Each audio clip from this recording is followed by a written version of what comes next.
Welcome everyone who's joining the opening session of the Burden Climate and Security Conference digital segment. As most of you already know, the Burden Climate and Security Conference is the global conference for all topics related to climate and security and is hosted by the German Federal Foreign Office together with adelphi. In the next 90 minutes, you will hear about the links between environment, security, and peace in a panel discussion with experts from WWF and adelphi. I'm Hannah Kurnoth, diplomat in training at the German Federal Foreign Office, and it's my great honor and pleasure to moderate this session on such an interesting and current topic. Before we start, I'd like to mention a few housekeeping rules. You will have two functions available for interacting with us and with each other during this webinar. So in the chat, you're welcome to send any comments you have on the discussions. We will also use the chat to share some resources with you, like the CVs for speakers, for example. Please use the chat wisely and also respectfully. In the Q&A function, you can add your questions to panelists, and hopefully we will have enough time to go through all of them in the latter part of the session. Please make sure to add your questions to the Q&A function, as we will not be monitoring the chat very closely with regard to questions, so they might get lost. Now, let me introduce you to our four interesting panelists. You will find more information, as I said, in the chat. Joining today's discussion are Alice Ruhweza, WWF's Regional Director for Africa, Florian Tietze, Policy Advisor for International Biodiversity Policy at WWF, Raquel Munayer, Consultant, Climate Diplomacy and Security at adelphi, and Lukas Rüttinger, Senior Advisor for Climate Diplomacy and Security at adelphi. Environmental degradation and biodiversity loss are important drivers of conflict and increasingly impact global peace and security. This nature security nexus is visible in the links between biodiversity and livelihood insecurity, resource conflicts, environmental crimes, and the environmental impacts of war and conflict. The need to address this nexus is increasing in importance as environmental degradation and biodiversity loss intensify, and as geopolitical tensions with wide-ranging environmental impacts are on the rise as well.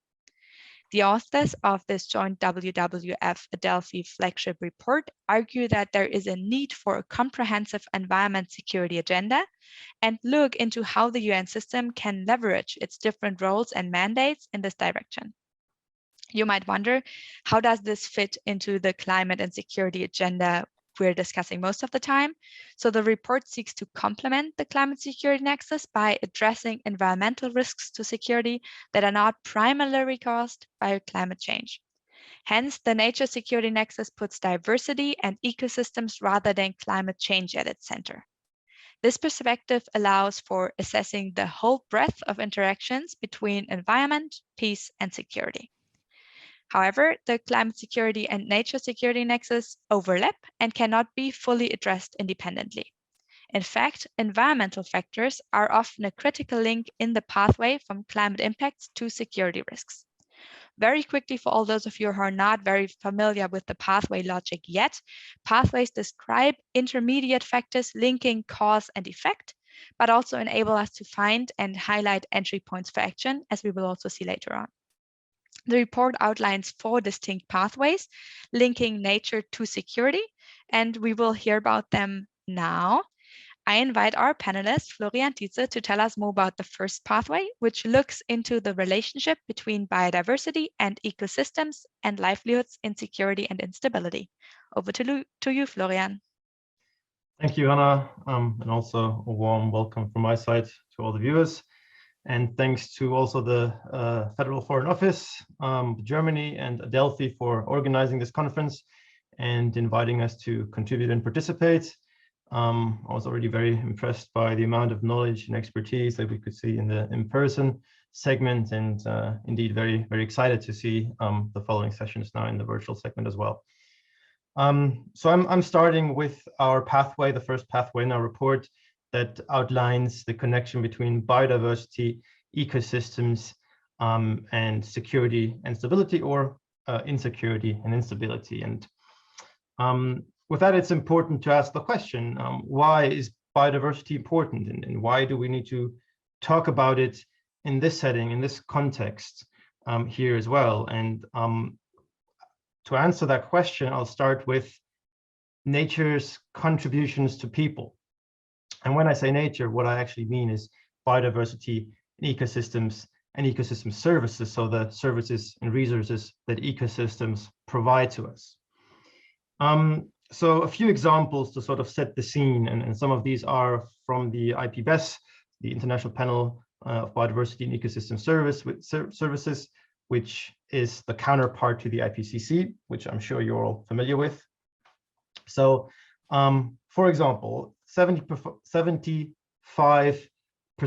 of global food crop types, and that includes fruits, vegetables, and some of the most important cash crops as well, such as coffee, cocoa, almonds, they all rely on animal pollination. So animal pollination is one of those ecosystem services, and without which, it's only one example, but without which we would have severe trouble in growing all the foods and all the crops that we need to feed the global population. In addition, an estimated 4 billion people rely primarily on natural medicines in the world for their healthcare. And 70% of drugs used at the moment for cancer are natural, actually, or they are synthetic products that are inspired by nature, so also taken from genetic diversity, which is also a part of biological diversity. Maybe to add a more simple example, 2 billion people around the world rely on wood fuel to meet their primary energy needs, and an estimated 4 billion people primarily rely on natural medicines for their healthcare. I already mentioned that. To zoom a bit out and look at our global economic system, because we know how the stability of our system and our economic system is also an important factor for stability around the globe. The World Economic Forum estimates that $44 trillion of economic value generation, and that's more than half the world's GDP, is dependent on nature and its services, and as a result, highly exposed to the risks from nature loss. So that means our economy, our entire system is really underpinned by nature. The WEF, the World Economic Forum Global Risk Report from this year actually outlines 10 biggest global risks for the next decade. And the first three are climate action failure, extreme weather, and biodiversity loss. So we see it's very much up there in the threats that the leading experts, economic experts, are already identifying. And then I want to add an example for the importance of and the interrelation with climate. Marine and terrestrial ecosystems are huge carbon sinks, huge carbon emission sinks, with a gross sequestration of around 5.6 gigatons of carbon per year.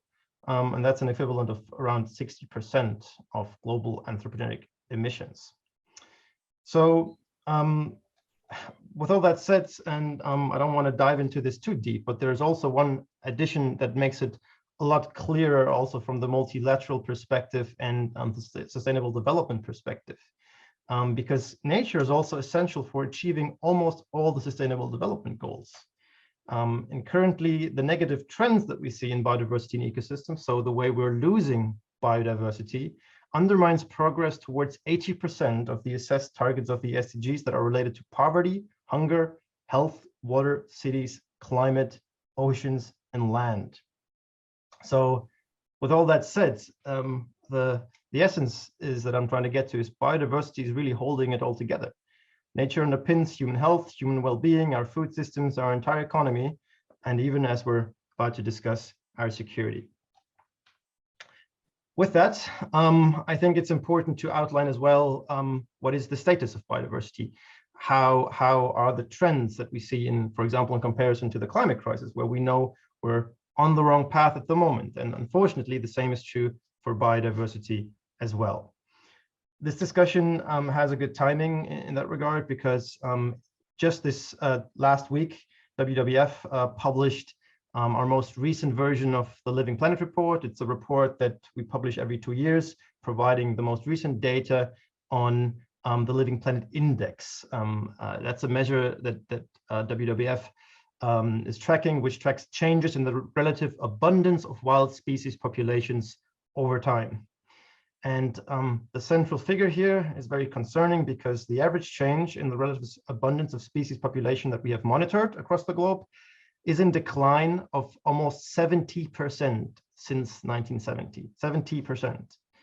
And that's not all. The worst effect we see in freshwater ecosystems, and all of you know how important water is in this entire debate, and I'm gonna come to that as well. In freshwater ecosystems, we see a decline of population abundance by a staggering 83%. So this figure should have us all worried, also looking at the climate security nexus and generally the nexus between the environment and security. And I have to say, unfortunately, this trend is about to get worse. We're seeing this is a continuing trend that from the last decades is really getting worse and worse. Even the IPCC and the IPBES are reporting that the impact of the climate crisis on biological diversity also will increase dramatically in the next decades as we're heading towards further breaking for the climate threshold, unfortunately. And at the same time, unsustainably treating our ecosystems. A big figure that's from 2019 from the global assessment of the IPBES was in the headlines. 1 million species could be at the risk of extinction in only decades. And that is undermining not only the services those ecosystems provide to us, but really threatening our entire system, as I outlined in the beginning. Quickly to also explain, because that's important as well, in the climate space, we have a primary variable here that is the root cause, which is greenhouse gas emissions. With biodiversity loss, it's a bit more complicated and complex, and there's a lot of interrelations, but I'm going to outline a few of the key drivers that currently lead to the negative trend.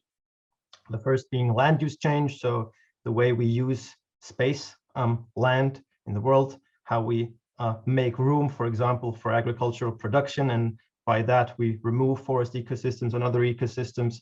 For that, this is one of the biggest drivers on terrestrial biodiversity of basically the degradation of the environment. Another one is overuse and overexploitation. We're just taking too much out for our own use out of nature. For example, fisheries is one of the prime examples, also mining, and of course, deforestation is one of the primary examples. Another one is pollution, quite straightforward. We're polluting our environment through our economic and other activities, which has severe effects on especially the oceans, but also other ecosystems, freshwater ecosystems. Another factor is, of course, climate change. We're very much up there, and I'm going to talk a bit about the reinforcing factors between both biodiversity loss and climate change, because ecosystems are, of course, not able to adapt as fast as global temperatures are at the moment rising, and thus contributing to biodiversity loss. And the last one I want to mention, because this is really connected to all of the above, are production and consumption patterns that we as a global society have or are used to. We're not including nature, we're not including biodiversity and ecosystem as a factor in the way our economic system works, the way we value things, the way we monetize things, the way we calculate profit. Nature is not a factor. We're treating it as endless, as unlimited, and it's not. And it's very clear to see why that is. In the past 50 years, the human population has doubled, the global economy has grown nearly fourfold, global trade has grown tenfold, and with all that, of course, driving up the demand for energy and materials, which we're taking out of the environment mostly. And that speaks to our ecological footprint on the biosphere. The biosphere is sort of the combined ecosystems across the globe, and it has a certain capacity which it can regenerate, but we are taking away from that capacity much faster than the planet can regenerate. That means we're heading towards a collision with the planet's ability to continue to underpin our systems, and that is, of course, important for all aspects of policy and anything we debate, but of course also, and that's what I'm coming to now, our security debate.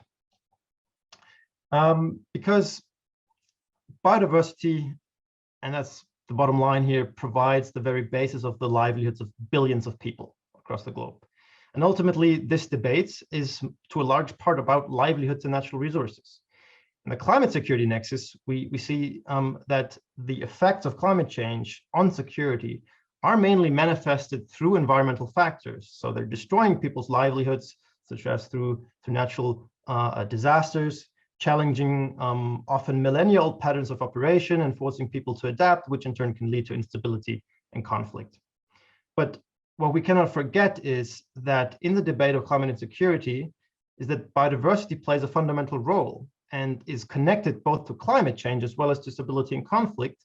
And some of our activities would even degrade the environment if climate change wouldn't exist. Of course, it exists and it reinforces this entire connection, but we're also doing things that are degrading the environment that are not related to climate change directly or not caused by it. So to give a few examples here, because it needs to be a bit concrete as well. So I want to go into 3 concrete examples of how this works basically and how these connections play out in practice. And I want to start with soil biodiversity, because soil biodiversity is really critical for healthy and fertile soils, also for the productivity of those soils. And that is, for example, through microorganisms in the soil. And plants and animal species fulfill critical roles here to keep the ecosystem intact and functioning, and allowing us humans to benefit from them in countless ways. And pollination that I mentioned in the beginning is one of these ways. And if we're degrading these services, we're making it difficult for people to benefit from the natural resource, which is soil. Another one that is very important and that I mentioned at the start is water. Water is, of course, a key factor in this entire debate, because through climate change, it often happens that we either have too much of it or too little, causing floods and surges or droughts, which are one of the major challenges at the moment, especially in Africa. But freshwater ecosystems, which are critical for this, they're not just bodies of water that we can access for our needs. They're fragile ecosystems that are keeping stable and in balance through the interplay of various plant and animal species. And if we're adding too much pressure on these ecosystems, for example, through pollution, through overuse, or even infrastructure such as dams, these ecosystems, they can collapse, and that takes them away from us as well in terms of we can no longer benefit from them. We have an example in Germany at the moment with the Oder River, where suddenly such a collapse of the ecosystem happened, and you see tons of dead fish swimming on the surface and basically turning into a dead ecosystem. And I can imagine that no one here wants to drink from that river at the moment. So that is a very figurative example. The last point is forest ecosystems, of course. Everyone is familiar with those, providing countless ecosystem services and also being critical for water supply and air quality, among many others. And even in some regions, if you think about rainforests, having an important role in regulating the regional climate. So these are just some of the benefits that we are threatening at the moment, and that you can imagine having severe impact on the stability of regions if this is continuing. I also want to dive a little deeper, and I know I'm already running out of time, but one example I want to concretely make in relation to food, how it's directly linked to insecurity in a practical example. Because the links between food insecurity and political instability, they have been well researched. It's not a surprise probably to anyone listening. Sudden supply shocks and related price spikes can contribute to outbreaks of riots, protests, and instability. And land degradation is a key factor here. Through climate change and also extensive farming and water management practices, productivity of the global land surface has already decreased by 1/4. And that's the result of various soil-related issues, erosion, pollution, loss of microbial biodiversity, and that's threatening the global supply chain. And just to show how these things are interrelated, it's important to show these connections. So if soil ecosystems are degrading and through biodiversity loss, they become less productive. This in turn is reinforced by the climate crisis, because we see increased droughts and floods further really degrading the ecosystems, which in turn makes the ecosystem less capable of absorbing such natural disasters and less resilient. And then finally, a degraded ecosystem like that is less capable of holding in carbon. At the same time, when we're clearing even forests and wetlands for food production to make up for the lost ecosystems and the lost productive land, again, releasing giant amount of CO2 in the atmosphere, driving the climate crisis and sort of completing the cycle. So these things work together and they need to be addressed together. And before I hand over, Hannah, sorry to take up so much time. I don't want to stop by mentioning COP15 in December this year. When we're at the physical part of the conference, a lot of talk happened over COP27, which is critical and very important. But there's another COP this year on biodiversity by the Convention on Biological Diversity. And here we're way behind the climate space. We're trying to agree on a new global agreement to preserve and sustainably use biodiversity. So this will be very, very critical to address some of these root causes globally. So I would urge all of the participants to also put some of their attention not only to the climate COP, but the biodiversity COP at the end of this year, support a successful outcome, because we desperately need this to halt and reverse nature loss in this decade. And I'll stop here. Thank you. Thanks so much, Florian, also for raising the biodiversity COP coming up at the end of this year. I think that's an important point, an important event we are all working towards. And when we talk about the issues, such issues like biodiversity loss or reducing functioning ecosystems, we generally don't immediately think of what consequences this could have on peace and security. So thanks for diving a bit deeper into this part of the nexus. And now let's look at pathway number 2, which looks at the environment, conflict financing, and organized crime. Telling us more about this is Lukas Rüttinger. The floor is yours. Thank you, Hannah. Yes, so the first pathway that was just presented kind of focuses more on livelihood insecurity, energy, food, water insecurity, and this second pathway that we looked at is, like Hannah said, we dove particularly in one very concerning area that links the environment, conflict, and insecurity more broadly. And that's the links between environment, conflict financing, and organized crime. So transnational environmental crime generates around 110 to 281 billion US dollars annually. So that's the best estimates we have. And that constitutes 38%, so almost 40% of the financing of non-state armed groups. So these are groups such as terrorist groups, guerrillas, and organized crime. So around 40% of their financing comes actually from transnational environmental crime, and that represents their largest source of income.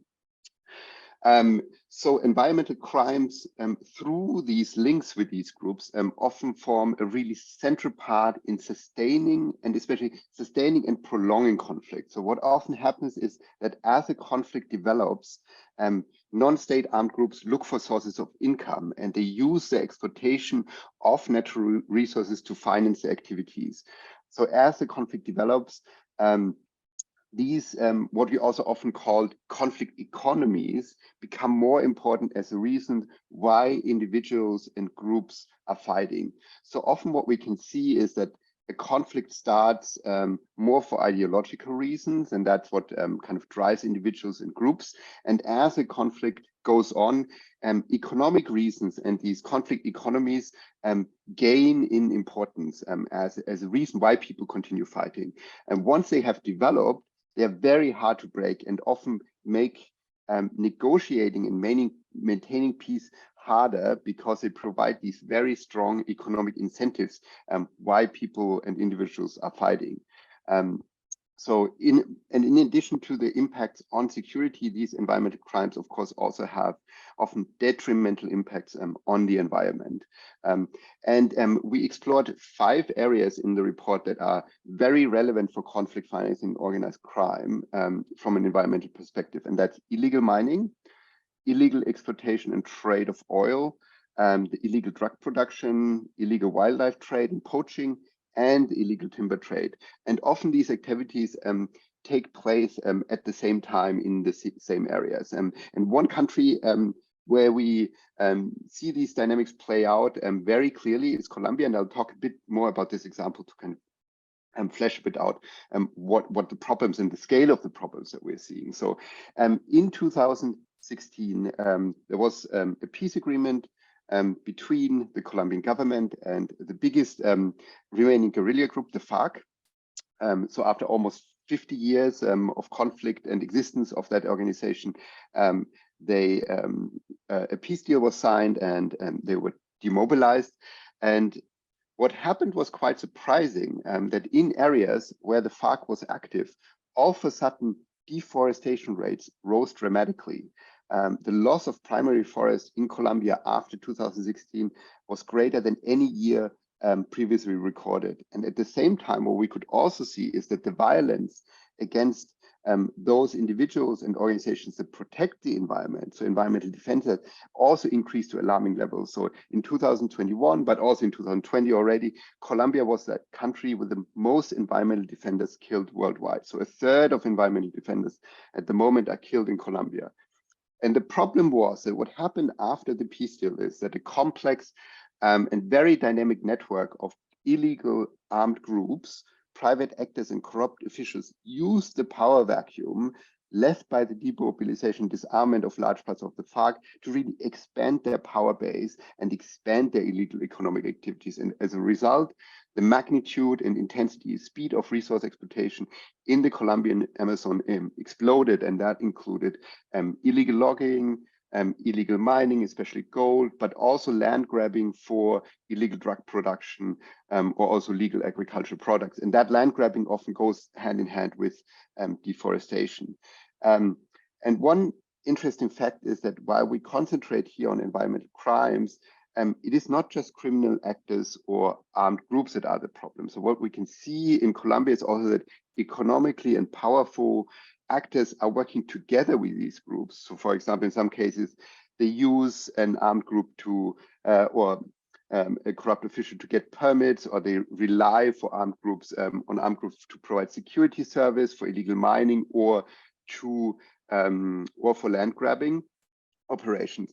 So what we can see is that these legal and illegal activities are often linked and feed off each other, and they both involve both legal and illegal actors.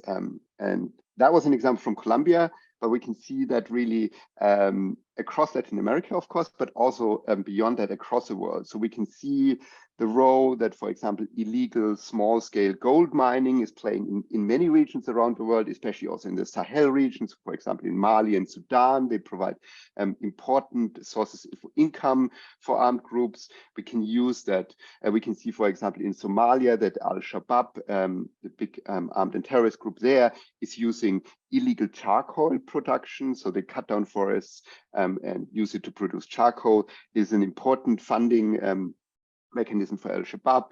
We can also see in the Niger Delta the complex interactions between oil production and armed insurgency, and also the role of poaching and illegal wildlife trade in the Democratic Republic of Congo. So you can see that is really a really big phenomenon that like spans the globe.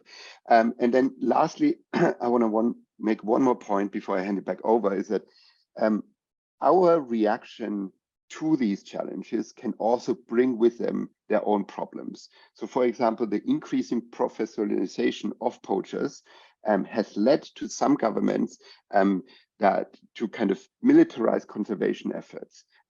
Or in Mali, we could see that, especially in the 80s and 90s, that in the face of increasing deforestation rates, the Malian Forest Service took on more security-rise approaches.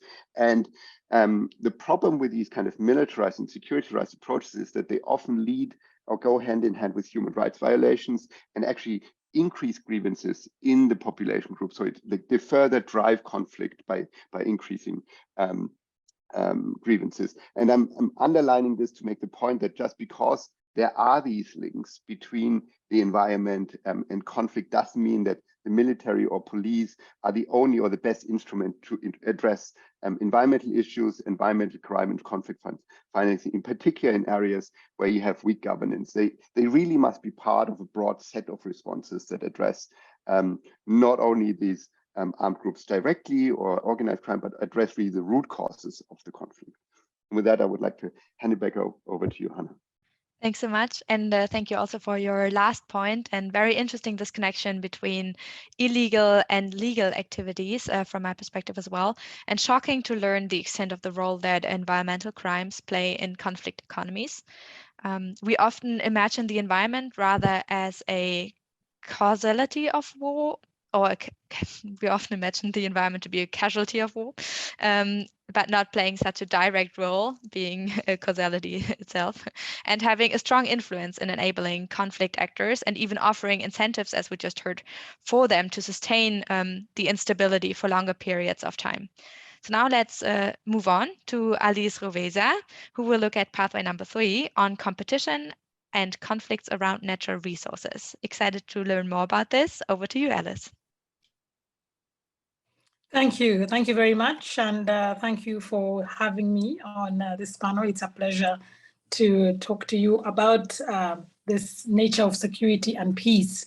Today, I was just reading a headline of a report from the Africa Center for Strategic Studies, and it says that conflict remains the dominant driver of Africa's spiraling food crisis.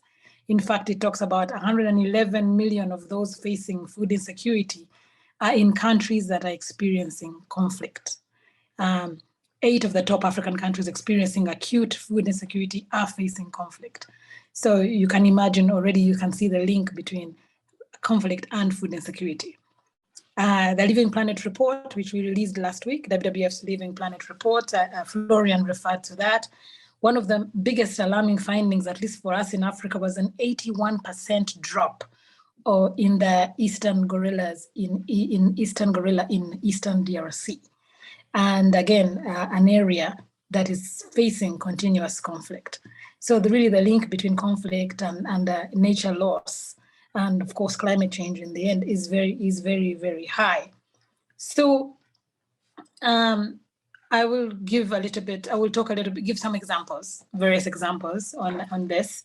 I think Florian and have set the scene really about how biodiversity loss and environmental degradation have severe impacts on the availability of and access to natural resources such as water, forests, and land. I think they've both given excellent examples there, and how this leads to competition over natural resources, and how this competition can escalate into violence, and especially in areas where there is recent conflict history.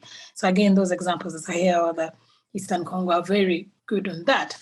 So let's talk about the Sahel in particular, the pastoralist conflicts there. Of course, the fertile soil is critical for farming, herding, and pastoralism, and it's one of the most relevant natural resources for the interconnected crisis of climate change, environmental degradation, and conflict. And livestock herding, in particular for the Sahel, it has been important for millennia. It is at the center of several local and regional conflicts throughout Africa, as the Sahel region is in a severe state of water and land scarcity. And of course, climate change exacerbates this. Nigeria is another example, hotspots for farmer-herder conflicts, with fatalities growing exponentially since 2017. Again, climate change, degradation, population growth, and insecurity have forced the herders in the north to migrate to the central in search for pasture and water. Their movement has increased competition and disputes between herders and farmers over natural resources. And so no region in the world is more dependent on this than sub-Saharan Africa. And our economies are very susceptible to climatic and environmental stresses. Another example is land conflicts in Latin America. I think this was mentioned here around some of that. And these come at the expense of indigenous people and local communities. Economic development in Latin America, in particular, the development of the agriculture sector, has gone hand in hand with rapid land use change. And it has devastating consequences for rainforests, which remain one of the most important and rich ecosystems on our planet. 70% of the region, deforestation is caused by conversion into pasture land. The Amazon, we've had every time, huge deforestation all the time. And then mineral extraction and land grabbing are the biggest threats to indigenous people worldwide. And of course, large-scale mining, we talked about that. And nowhere else has it resulted in so many conflicts in the last 20 years than in Latin America. Many mining activities have expanded into ecologically sensitive area, and especially the homes of indigenous population group. Land rights and exclusion of native populations is another big one. Colombia, I think they give a good example there from Lucas, the region's highest concentration of land ownership and inability of the government to regulate land use and conflict due to the rise of the FARC, the Revolutionary Armed Forces of Colombia. That has been a war that has lasted for over 60 years, probably the longest in the Western Hemisphere, causing almost 300,000 deaths and kidnappings and disappearances. Another example, obviously, there are so many other examples, but I will just maybe just talk a few things in interstate tensions around shared resources, because some of these are transboundary. The previous ones were in country, but we have transboundary ones. We have the Nile Basin in particular, shared by almost 11 countries in Africa. And it has always been it's under pressure from conversion of wetlands and forest to farmland and the expansion of urban areas, high demand for fresh water, overgrazing, overexploitation. And we have disputes intensifying as populations and economies along the Nile Basin grow. Ethiopia, for example, its decision to construct the Grand Ethiopian Renaissance Dam has sparked diplomatic tensions that continue to threaten stability in the region, because of course the countries, especially Sudan and Egypt, fear over the potential consequences this will have for hydropower. So I'll stop there for now, but maybe one point I will add there is also the social issues around this, because a lot of these also come with issues around youth. We have a continent that has the largest numbers of youth population below the age of 22, around 60 to 70%. They need jobs. They're looking for jobs, and the lack of economic opportunity for them also spurs a lot of conflict. And another issue, of course, is governance, the way we govern these resources, the way we share the revenue that comes out of resources, the putting those systems in place and removing elite capture is also important. I'll stop there for now. Thank you. Thanks so much, Alice. I think we'll get back to the social aspects later on as well. And the dynamics of competition for natural resources is becoming more and more visible. And it was interesting to hear your examples from Africa, but also Latin America.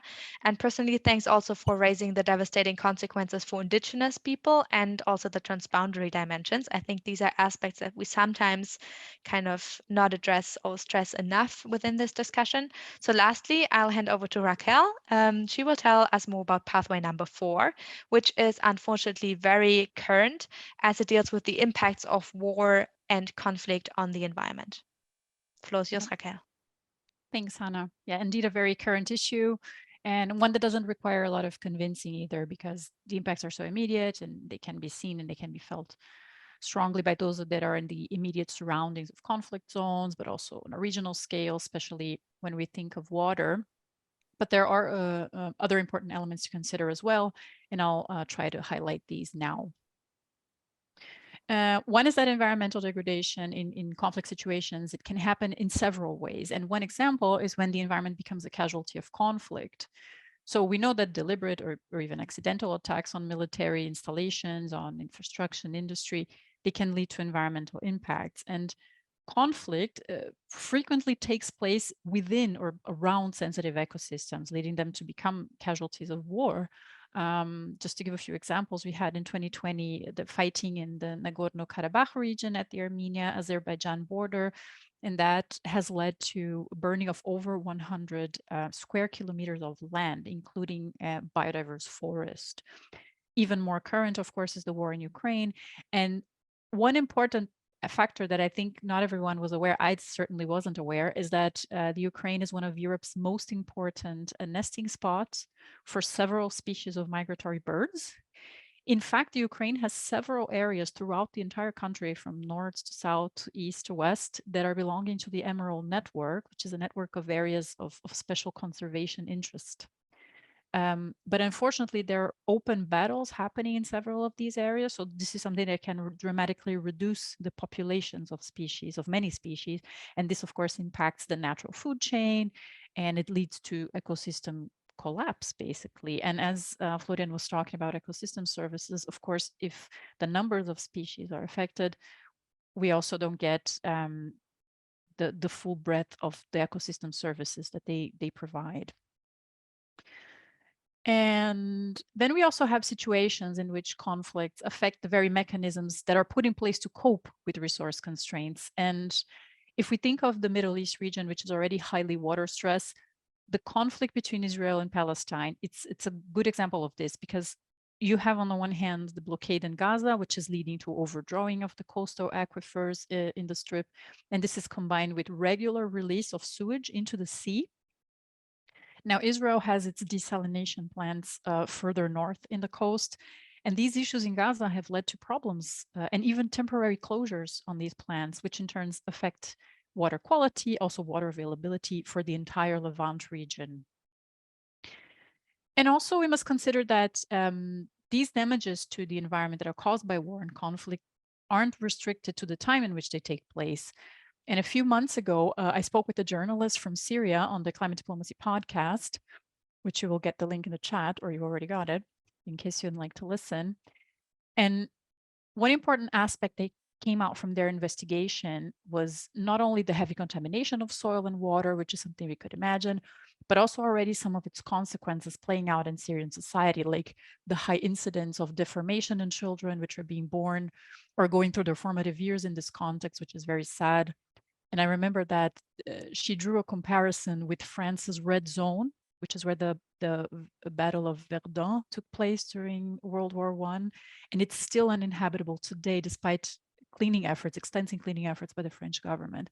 Now, this battle happened over a century ago, and it only lasted 10 months, while in Syria, the war is already going on for over 10 years. So we can only imagine how the situation looks like there in terms of environment and resources. And mind you, the area is very much inhabited right now in Syria. And there's a lot of people living there. So now, to look beyond this kind of collateral damage and of the environment becoming a casualty or a victim of war, we also have conflict actors leveraging the environment intentionally. So military actors and also non-state armed groups using natural resources as weapons of war, particularly water. So to name a few examples, when ISIS gained control of large areas in Iraq and in Syria in 2014, they have diverted water flows at the time in order to harm enemies, also to expand territorial control. And in some instances, they've even released large volumes of water to cause floods and displacement, poison water with crude oil, or tax the use of water to finance their own activities. And there are similar things happening in Nigeria in 2015. The military there has reported that the Boko Haram group was poisoning water sources on several occasions, which makes its use it's not only danger for human consumption, which is obvious, but also, for example, for livestock. So it already affects not only the humans directly, but also indirectly through their livelihood. And the list goes on. We have the FARC in Colombia, the Shining Path group in Peru, Kurdistan Workers' Party. All these groups have weaponized water in one way or another. So it seems to be a recurring element of war, the weaponization of water.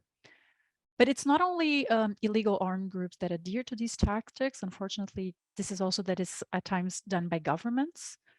So you might have heard of the marshlands in southern Iraq. The marshlands is a type of wetland they used to cover almost 20,000 square kilometers in the south of Iraq around the confluence of the Tigris and Euphrates rivers.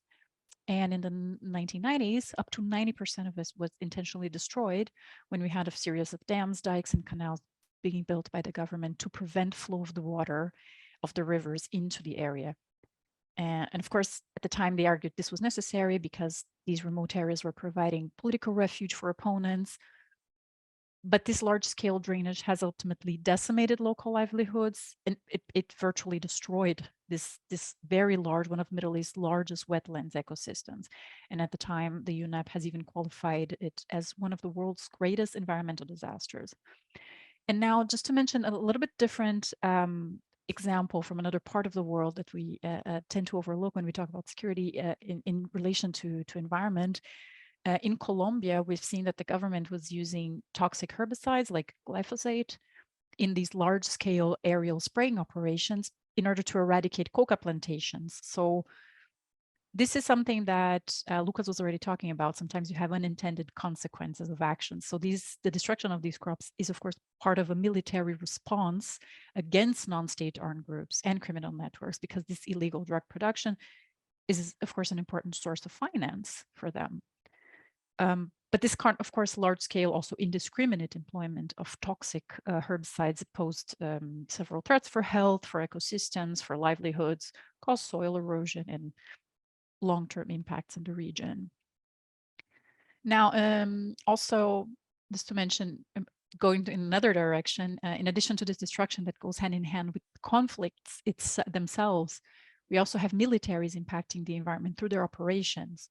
So even in military trainings, it has been detected that around military training areas, there have been high levels of heavy metals released into the environment, including arsenic, copper, lead, and affecting groundwater and vegetation around these areas where trainings are conducted.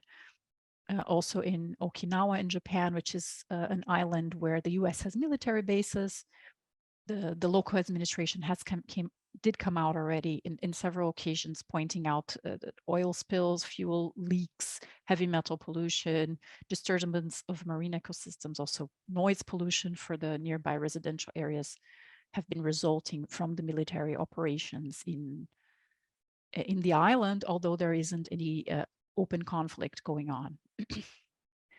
And even when we looked also from the climate side, we know that militaries are major emitters of greenhouse gases and to a great extent also driving climate change, because the US, for example, is the largest institutional consumer of fossil fuels in the world, even bigger than some mid-sized countries like Romania.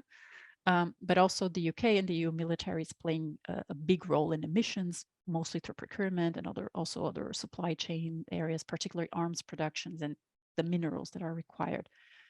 Now I talked a little bit about climate, and of course in this report we are dealing primarily with the environmental impacts of war and conflict, and all of these climate impacts, they're not directly related to the environment, but they very much contribute to environmental degradation and ecosystem loss indirectly via climate-induced impacts to nature, because these are intertwined, right? We can't really separate them.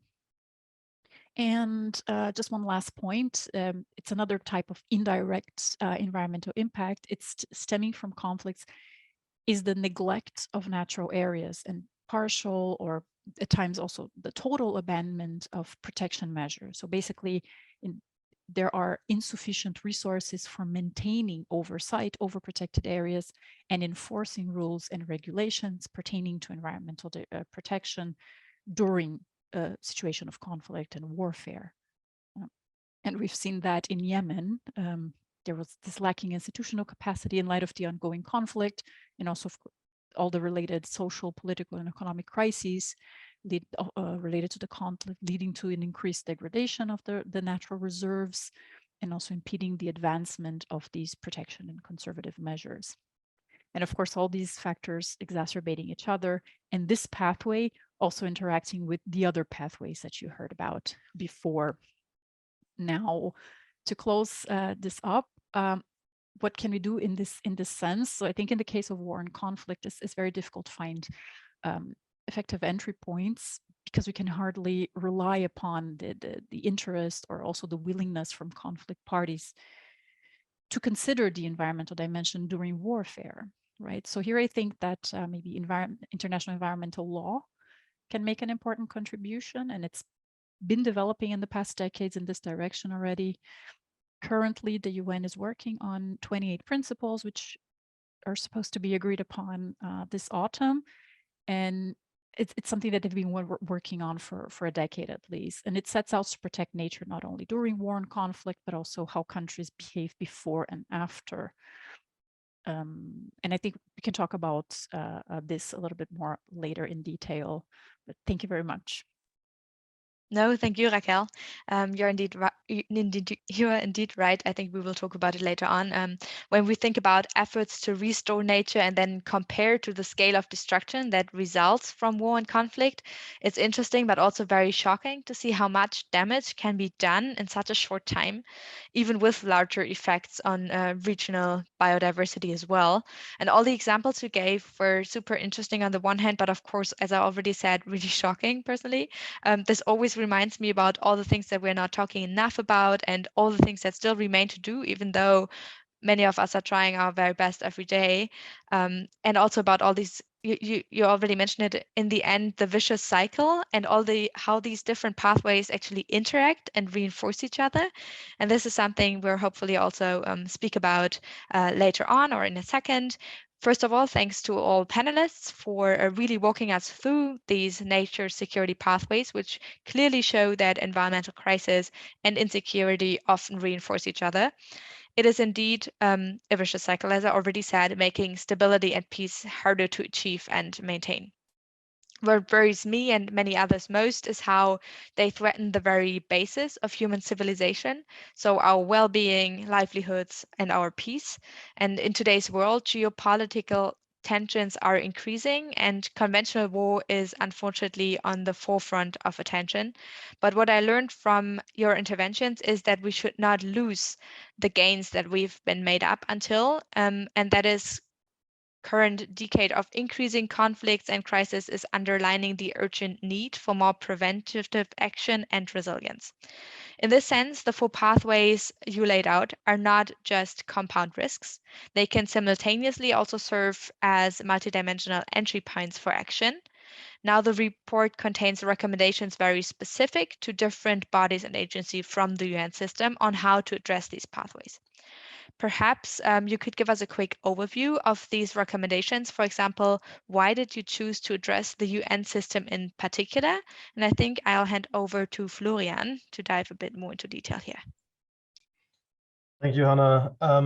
Yeah, this is indeed a very good question because, of course, there's different policy levels where all of these issues need to be addressed. We chose to address the multilateral level and the UN system specifically for several reasons. And one is we've highlighted, and you just highlighted that we really think what we call the nature security nexus, which has important additions to the climate security nexus, but of course overlaps significantly and should be integrated into the climate security nexus. This is really a structural issue, a structural global issue. Many of these environmental factors that are contributing to peace and security and conflict risk and conflict dynamics, we do see addressed already in part, such as, we have still active UN Security Council sanctions in DRC and the Central African Republic on illegal wildlife trade, because there it is a factor that contributes again to conflict financing as well, and of course is very bad for the local biodiversity. But what we do not yet see is really this interconnected and structural addressing of the problem, even acknowledging of the problem. And biodiversity loss and the degradation of an environment and how it relates to insecurity is really also a global issue where we need multilateral solutions. And the interconnected complexity really here is so diverse and multifaceted that it needs to be especially integrated. And a lot of the good things are already happening. And we're going in the report through the recommendations to the various UN agencies and bodies where different programs and actions are being taken that are very, very relevant and that are contributing, but where we really need to see this being this one factor that we're talking about here being integrated more and more holistically, and that looking ahead optimally would lead to a global environment security agenda that takes all of these areas into account, climate change, biodiversity loss, the food crisis, and everything else that is contributing to it. Also, an important factor is that nature knows no boundaries, right? Ecosystems and species, they don't stop at our borders that we have drawn. Thinking about migratory birds that Raquel has mentioned in Ukraine, right? I mean, this is only one factor, but we've got transboundary water resources, water ecosystems such as rivers and lakes, where the competition over these resources can really contribute to interstate tensions and especially over the use when this natural resources and the availability is decreasing. So this is really can be exemplified in East Africa and the Nile, for example, but really all over the world. And one thing I would like to add is, of course, that this does not mean that national actions aren't important and need to be taken. Quite the contrary. Because whereas on the one side, ecosystems and the larger scale, they don't know boundaries and they don't know borders. At the same time, biodiversity and ecosystems are very specific and unique wherever you go in the world, and you can't really have a solution that just works everywhere. It's very specific. At the same time, every conflict dynamic is very different and unique. So we need to combine both. We need to have local and national action, but it needs to be integrated into a really a multilateral working together, really to address these interconnected issues. And cooperation, mutual cooperation is really key here. That's why the multilateral system, and we need to integrate, of course, all relevant actors of society, including indigenous populations and local communities, and local populations generally, because we know that some of these conflict challenges really go all the way down to the local level, where we have grievances and social tensions and issues that Alice has mentioned. So all of this needs to be taken into account. Thanks, Florian, especially also this point that there's no one-size-fits-all solution for neither biodiversity nor conflict. I think that was a very interesting one. I'll keep that in mind for the discussion later on as well. Lucas, can you maybe close the circle now and tie the recommendations we've just heard about to the broader environmental security agenda? Yeah, I think it links a bit towards what you outlined before. In kind of, we have this vicious cycle that links environmental degradation, biodiversity loss, insecurity, and conflict. So we have more of both, and they're interacting. So how do we kind of break this cycle? And also, how do we break the cycle in a world that is kind of moving towards more geopolitical tensions, where cooperation is harder, and also where conventional war is now really at the forefront of our attention if we think about security. And I think that what we argue in this report is really, although this is happening, we should not forget the kind of gains and progress we've made in broadening our understanding of security actually over the past decades, of kind of understanding security not just as conventional war, not just as state security, but as human security. And it is also clear that the kind of militarized responses and approaches are not alone the answer to these challenges. And we are seeing increasing number of crises and conflicts around the world. And really that underlines the need to invest now heavily into more preventative action and in increasing resilience. And a part of this kind of broader move towards more preventive action and resilience needs to be also the engagement of all security, environment, and development actors as part of what we call a comprehensive environmental security agenda that not just focuses on the symptoms of the environment and conflict trap, but really looks at the root causes of environmental degradation, biodiversity loss, insecurity, and conflict, and especially focuses on the on breaking the links between it. And this means in practice that on the one hand, what we have in terms of environmental action, where possibly we need to actively use it to build peace and prevent conflict. And on the other hand, kind of what we're doing in terms of conflict prevention, stabilization action, peace building, that needs to, where possible, contribute actively to the environment. And these pathways and the links that we kind of point towards are really the concrete entry points for that action. And it can also talk a bit more about examples if you want a bit later. I'd like one last point that you also made in the beginning, and I think like I want to underline that again, because also the BCSC, of course, is happening under the heading of climate security. And like some people might ask the question, okay, how does this kind of environmental security agenda relate to the climate security agenda? And for us, that is really a complementary action. So one builds upon the other. So it really, the environmental security agenda really complements anything that's happening on climate security, but it adds important elements that should not be lost. And we argue that kind of like this that it's really important in the climate security sphere to not actively exclude certain environmental topics just because they might not be directly climate related, but say, let's look at this together and like let's integrate environment more broadly into that climate security agenda. With that, back over to you. Couldn't agree more. Also, thank you for the very hopeful outlook and the point that we should not forget about all the things that we already achieved. Personally, with all these multiple crises going on and also being still a young person, relatively new to the field, it sometimes feels that feels like there's so many things that we could and should do that it kind of, I don't know, there are so many different things that we need to focus on that it's hard to lose track and really see sometimes the urgency of focusing on climate security as well. So I think that's a really important point you made there.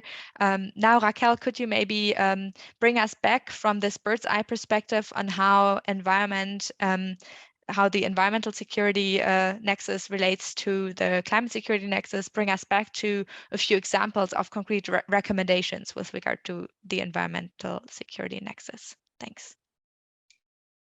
Yes, I'm glad to do that. So I think one of the things that it becomes particularly important when we're moving from starting to design and implement programs, right? To address these issues that we talked about is to start zooming into this more practical side of things. So which body has which mandate, but also which tools at hand to actually start moving things in the right direction. So this is what we aim to achieve with these agency-specific recommendations.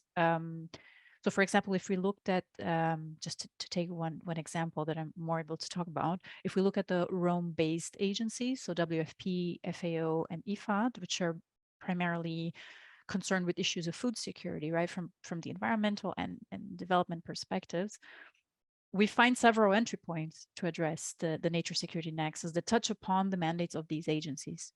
So some of them pertain to more internal processes, like making their procurement practices for food, for agriculture equipment and beyond more sustainable, more localized as well, already supporting local economies in the process, and thereby indirectly mitigating conflict that stem from livelihood insecurity.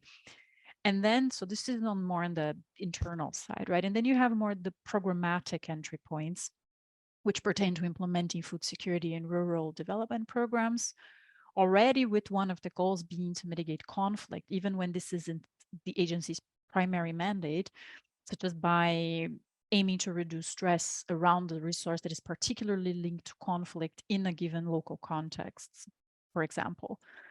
Looking for synergies, also maintaining communication between agencies with different mandates is key for this comprehensive analysis and implementation also of these multi-layered programs with several goals. And of course, I think one recommendation that is general in the sense that it applies to every agency, in fact, to any program also outside of the UN, is the principle of doing no harm. And we've seen in a number of examples that were mentioned in today's interventions that even when you have measures that are designed to reduce insecurity can backfire, such as with the one I mentioned with this aerial spraying of herbicides in Colombia, with the goal of targeting an important source of financing for organized crime and weaken them, making them weak and reducing criminality, but actually turning around and leading to widespread human insecurity, livelihood insecurity, and so forth. And there are several other examples of this kind of backfiring. So this principle of doing no harm, it requires us to do thorough context analysis before any program is put in place. Not just of the concept of the climate and environmental change, but also the actual context. And I think this can't be stressed enough. Consultations with local and affected populations is key. Step that is often jumped, but I think people forget that these local populations have valuable information about local contexts, about livelihood dynamics that are likely to spike or reduce conflict. They have information that no one else has. So it's not a step that can be jumped when seeking to design, also implement programs anywhere.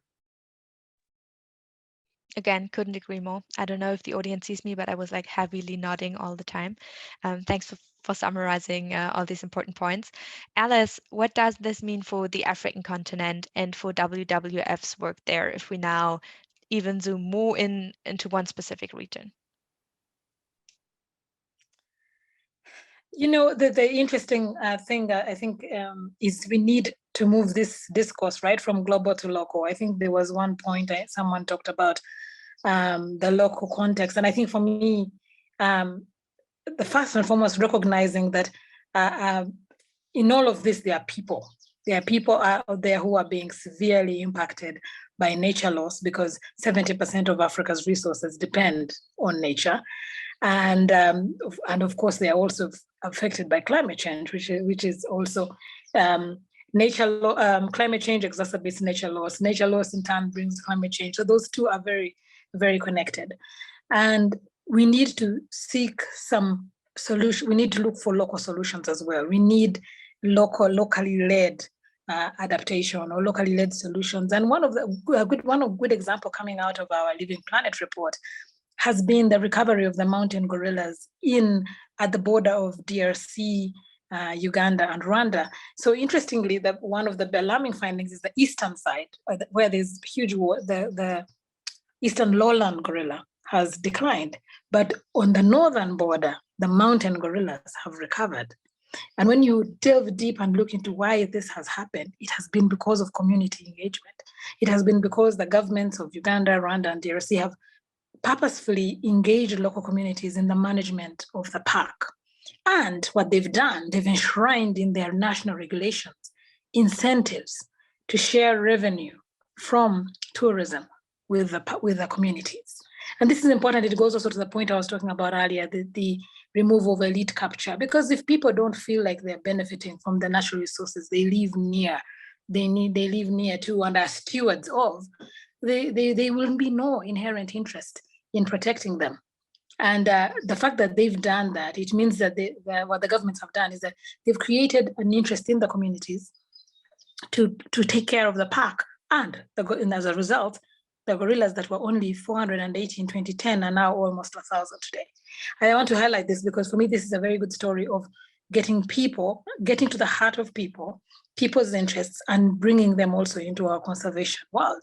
Another thing the governments did, especially in that same landscape, is of course, they built schools, they built hospitals, they dealt with the issues of what communities care for. So I think that the local context is going to be key. The issues around understanding the people's needs are key. I mentioned earlier the youth, what is the biggest thing on their mind? Of course, jobs, they want jobs. And if we're not creating those jobs, then there is conflict. There is always conflict over that. I think the recognition that there are other issues, and I think we talked about the multiple crises. There's across climate change and nature loss. There is the war in Ukraine. 35 countries in Africa depend on wheat from Ukraine. I didn't even know that figure until the war happened, because when the war started, it looked like, oh, there's a war in Ukraine and Russia. Of course, it's a pity. We feel bad for the people of Ukraine, but I don't think at the time we recognized how it was going to come and affect us too. And to find out that 35 countries dependent on that was huge. And of course, there's food crisis and energy crisis, and it shows this transboundary nature of issues, the interrelatedness of issues, and the call that we make in terms of we need to all work together. We need a whole of government approach. And we see this at the national level as well. I want to make one point around policy coherence and the importance of policy coherence nationally. Traditionally, it's always been nature loss issues have to be funded by the Ministry of Environment. They should be the one caring about this. And of course, we know traditionally the Ministry of Environment does not receive enough resources. There's a lot of resources that definitely go to health and education and maybe even security and defense. And so how then can we put in place a whole of government approach? And I've seen good examples where governments, and I was engaged long ago when I was working with UNDP, we were engaged in what we called a public environmental expenditure review. And that was to show, what that highlighted was that all the sectors of government actually were contributing towards resources, towards environment, even though they were not marking them that way. And we needed to start pushing and show that the environment, nature, protection of nature, sustainable use of it is everybody's business. And that is a big message for us in WWF. It's a big message of the Africa strategy of WWF. We call it making nature everyone's business. It's because, and it's a big call also in our Living Planet report, we need all hands on deck. We need a whole of government approach, and we need an engaged society in tackling all of these issues. I'll stop there. Thank you. I can only second that call you made for cooperation and joint approaches on the national, but also the multilateral level. When I left university, personally, it was super astonishing. Like at university, you always teach no more silos and everything you write and do should be connected. And then you enter the workforce and it's kind of a reality shock, so to say. But I think, people like all of us here in this call really can make a difference in going forward and trying to really interconnect all these approaches and acknowledge the interdependencies that exist, and not being afraid to learn more about them or to look beyond the scope and horizon of their own ministry or organization or initiative, but really foster also all the relations we have with other people fighting the same fight, because we're all in this together. It's an all hands on deck moment, as you said. Florian, you raised your hand. Should I hand over to you before I then will start with the questions in the Q&A? There are not so many yet, so to the audience, feel free to drop all your questions into the Q&A forum. You find it on the Zoom bar below. I also have some questions noted down, but you come first, so please feel free to say more. Florian, over to you. Yeah, thank you, Hannah. Just very quickly, because I think Alice's gorilla example is such a good one. And I wanted to double down on that because of course, some of these species like gorillas, and especially those that aren't a threat, and they're sort of, they're examples for what the world sees in nature. But of course, the gorillas are important, and they do have an intrinsic value in being conserved and being safe, basically. But it means much more that is behind that, because when the gorillas are doing well, that means the ecosystem is doing well, because otherwise they wouldn't do well. And if the ecosystem is doing well, that means the livelihoods are intact for the local people that depend on those. And it also means if, and Alice spoke to that, which I think very important, if there's other issues that are being addressed that are relevant to the social environment there, that also means people are not forced to alternative livelihoods that would then threaten the ecosystem. So again, that speaks on how these things are related, and the gorilla is just sort of the example that we see in the front and that we're tracking, but it really means that things are working well behind it. And on the other side, where it's not the case, you see how not only the ecosystem, but the entire sort of economic and social dynamic is being disrupted, and then the gorillas suffer. So I just wanted to make that point because I think it speaks more to the audience as well on how these things relate. Thanks. Thank you for jumping in and adding this. I think I will now start to address the questions in the Q&A box. The first one is rather more of a comment, but it goes to Lucas, so maybe you can reply. It is about local projects, especially here the pilot for development project in Indonesia and in India, but also in the Puntland in Somalia, where climate change is also creating ground for social conflicts, for example, over resources like land or water, and is therefore facilitating the ground for conflict ideologies to emerge. And Pascaline said that she would not strongly argue that ideologies always come first. So Lucas, maybe if you could reply. Thanks. Yes, no, I think that's a very good point, yeah, gives me the opportunity to talk a bit more about kind of the links between, or the complexity between kind of ideology and grievances. I think the point I was trying to make specifically on conflict financing is that we can see that throughout a conflict, often what we would see as ideological reasons why people join groups, or kind of like why conflict is maintained, lose in relative importance to economic incentives. But that's kind of the general point. Of course, the interactions are very complex, and I definitely agree that environmental degradation, climate change increasingly provide a ground for social conflicts to emerge. So if we think about kind of what Florian was talking about, the livelihood insecurity, the food, the energy, the water insecurity that environmental degradation and climate change cause or contribute to, an important factor. The natural resource conflicts that we talked about before are also very, very important kind of breeding grounds. And together they provide real grievances on the one hand, like if people feel they have no economic perspectives, or if they feel excluded from natural resource management.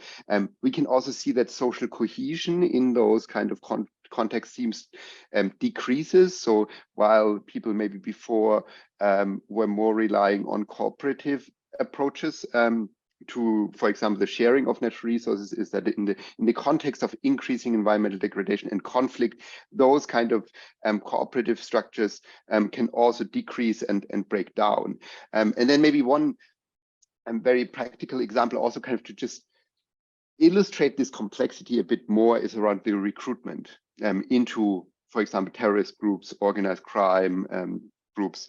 And that recruitment is, of course, happening against the background of kind of livelihood insecurity, but it's also happening against the background of kind of the negative experiences that many groups have with the state, especially with the military. So that's actually the most important reason why people tend to choose to join armed groups, is because they had some negative experiences. They also, these kind of groups do give them belonging and a perspective, especially to young people who might not have that. But as I said, that's happening against the background of livelihood insecurity. So that does play a role. And also the economic incentives that these groups provide. So it's kind of an interplay between those factors. And maybe bring it down to the recommendations. What does this understanding mean for us when we kind of then develop approaches, or kind of these integrated approaches? It means that, for example, if we think about a livelihood program, if we think, okay, we want to break this chain and we want to provide kind of more livelihood insecurity to these groups, it's not just about jobs. So kind of it will not be enough to kind of provide jobs and think that that will prevent people from joining armed groups. You also need to think about the kind of social dimension and the kind of political dimension. Like, does it give people perspectives? How are they included in these kind of programs? So it needs to be a bit more than just providing them livelihoods and jobs. And then if you think of the environment side, of course, if we think about, for example, often demobilization programs, large demobilization programs. So if a armed group kind of puts down their arms, those are often have livelihood elements, and we really want to make sure that these livelihood elements are investing in sectors that are climate resilient and not contribute to more environmental degradation. So there again, also we need to think from the other side that we're not increasing risks in the future with these kind of livelihood programs. Back over to you. Thank you so much. I hope, Pascaline, the question is answered. If not, please feel free to follow up. There are no other questions. No, there is a question. I was already prepared to ask some from my list, but of course, I'll ask those questions first. Do you have any observations on the impacts of green economy on environment and security? By green economy, it's meant talking about the need for electric batteries, wind, solar, etc., for the global north's highly capital and resource-intensive approach to mitigation. Yeah, that's a really interesting one. I'll hand it to the panel. Who would like to pick this up? I think it also addresses resource conflicts for resources needed in order to adapt and mitigate. I can make this start if you want to, because I'm also working a bit on mining and minerals. I know, perfect. Lucas, kick it off.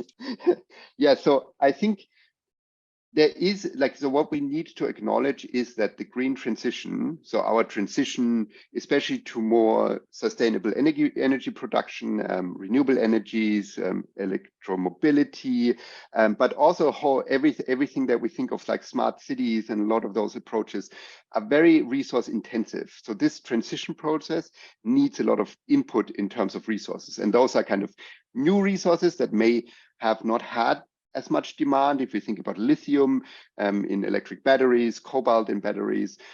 But there's also a whole bunch of mass materials like copper, iron, cement, that we also will need more and more of because of that transition process. So we really need to think about kind of where are these materials coming from, and how can we make sure that, for example, they don't increase the biodiversity crisis that we're already facing. So we need to find this balance. And I think one topic that comes up increasingly in that area is, for example, deep sea mining. So there's a lot of, especially in the Pacific, there are underwater resources that have not been exploited yet. And the companies that are want to exploit these resources say, we need this for the energy transition. We need this for kind of moving towards a more sustainable future. And we have all this stuff lying around on the ocean floor, and we can just take it. And they actually make the claim that it will be less environmentally problematic and less socially problematic. And they point towards many countries around conflict-affected countries where mining does have all these negative consequences. So the problem with that is that we really don't know anything about the environmental impacts of deep sea mining. So the problem is that these resources lie in areas that are so deep that have not been where we don't even know what the baseline is. So we don't know what kind of ecosystems exist down there. We don't know what kind of species exist, and we don't know the role that those have in terms of the global food supply chains and all the impact. So it's really I was on a panel actually at the BCSC on that topic, and one person from USAID said it's really an unknown. So we have no idea what we would be doing in terms of impact if we start doing that. And then there's also, of course, a whole other issue about like who will have access to those resources and who will profit from them. So yeah, so I think there's a lot of important questions to be tackled around that issue that we really need to get much more serious about.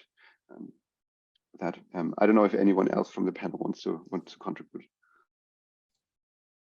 I can add a few points, or rather, as Lucas, you made basically you said everything that I thought about as well. To generalize a bit, I think it's all about managing trade-offs here, because there are without a doubt trade-offs and conflicts. I mean, in conflicts, I mean not a violent conflict in this case, but conflict in addressing solutions between the various crises that are interconnected that we need to address, biodiversity and climate being among them. We need those minerals and metals for the energy transition, but often cases, if we don't take care about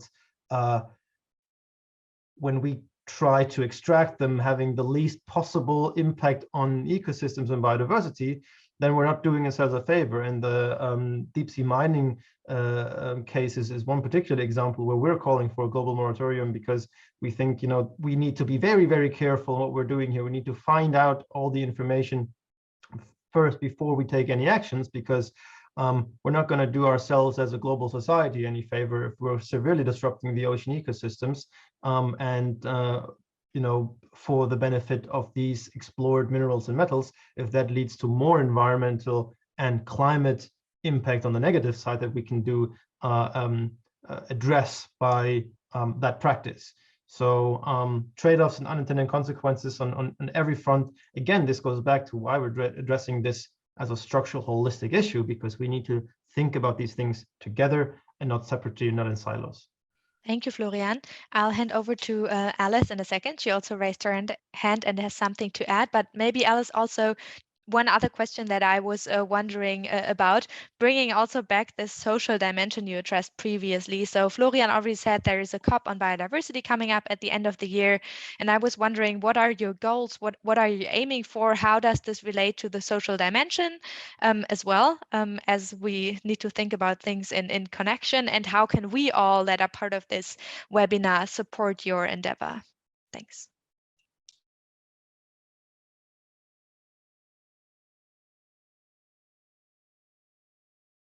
You're still muted, You're not Alice. muted. Yeah, perfect. Sorry, sorry about that. Thank you. The big questions there. But on the green transition, I just wanted to add maybe a couple of points. I think from our continent's perspective, of course, people are always saying, but what are we transitioning to? We are not the ones that need a transition. We still need energy access. We are only 600 million people lack electricity. So for us, we need to balance this green transition with the need to provide energy access. It is extremely important. Yes, of course, we are in a good position to make better decisions than were made by others in the way we industrialize and in the way we move forward. But I think the recognition, again, is that our people still need to industrialize. We still need to create jobs. We still need to provide livelihoods. Is that we put this into context. Of course, there's other issues around the renewable energy. We do have renewable energy. We have solar, we have wind, we have others. So really it's about putting in place the right enabling environment, including the right, we need more investors to invest in the small, our SMEs. But in terms of COP15, yes, big issues around COP15. One of the biggest ones is finance, of course. We have a big biodiversity financing gap. that we want to make sure that we as WWF have been calling on our global leaders to really invest in that. I mean, now the management of our protected areas is dependent on that. And let's face it, the consumption patterns of the North have contributed to the loss of biodiversity in the South. I think we've made that point as well. So we feel that there is definitely an obligation as well from the North to provide more financing for biodiversity. We also want, of course, our own governments to increase in domestic resource mobilization. We want that. Remember, we also have a climate COP coming up just 3 weeks before, I think a month before the biodiversity. So we are going there as well with that same the message of finance.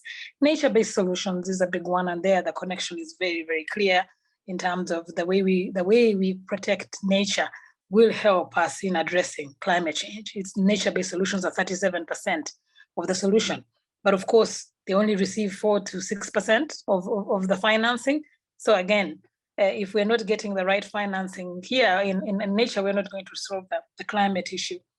There are other issues, of course, around subsidy reform and others. But from a social perspective, really, it's people at the heart of this. For us, it's about ensuring that Indigenous people and local communities, who, by the way, manage about 32% of land, and yet 91% of their lands are better managed than those that are not managed by us, continue to support them to have their voice and their agency in these discussions. Thank you, Alice. That was the perfect final words. I have about 10 seconds to wrap up. And I would like to thank our panelists and also the audience for questions and comments and all your super interesting insights. Unfortunately, as I said, time flies by. We've reached the end of our webinar. You've demonstrated that all these individual parts in the security, environment, and development realm must come together to work towards a comprehensive system-wide environmental security agenda. And what I found particularly relevant is that the environmental security agenda complements the existing activities and initiatives on climate-related security risks and helps us to move forward and create positive feedback loops that will hopefully one day run on their own. So thank you all for tuning in. Don't forget to visit the Berlin Climate Security Conference website to sign up for more interesting webinars. I did so this morning. Many more webinars to come, super interesting topics as well. And yeah, all the best and see you online soon. Bye. Thank you, Thank you so everyone. much. Bye-bye.